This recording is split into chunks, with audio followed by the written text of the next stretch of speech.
والوں کے درمیان بھی کرتے ہیں۔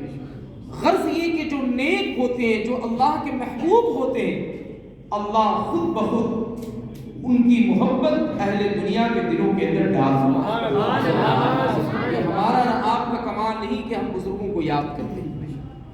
اگر بزرگوں کو یاد کرنا یہ ہمارے کمال کی بات ہوتی تو بزرگوں کی عظمتوں کو مٹانے کی خاطر دنیا کی بڑی بڑی حکومتوں نے نہ جانے کتنی دولتیں قربان کی، لیکن خدا کی زمین گواہ ہے کہ ان کی سلطنت بھی مٹ گئی، ان کی دولت بھی ختم ہو گئی، لیکن جن بزرگوں کے خلاف انہوں نے اپنی تمام تر طاقتوں کو استعمال کیا، وہ اگرچہ بوریا نشین تھے لیکن زمانے کے گزرنے کے ساتھ ان کے ماننے والوں کی تعداد میں، ان کی اتباع کرنے والوں کی تعداد میں کمی نہیں آئی، بلکہ جتنا زمانہ گزرتا گیا ان کے مریدین اور متوسلین کی تعداد میں دن بدن اضافہ ہوتا چلا جاتا۔ وجہ صرف اور صرف یہ ہے کہ اللہ کا وعدہ ہے ان الذین آمنوا وعملوا الصالحات، ایمان اور عمل صالح۔ سبحان اللہ۔ جس شخصیت کو آج ہم یاد کر رہے ہیں ان کا تعلق سلسلہ اشرفیہ کے ساتھ۔ کیا بات ہے۔ سلسلہ اشرفیہ کی تاریخ کو ذرا آپ سمجھیں تو آپ کو بات سمجھ میں آ جائے۔ ایک زمانہ تو وہ تھا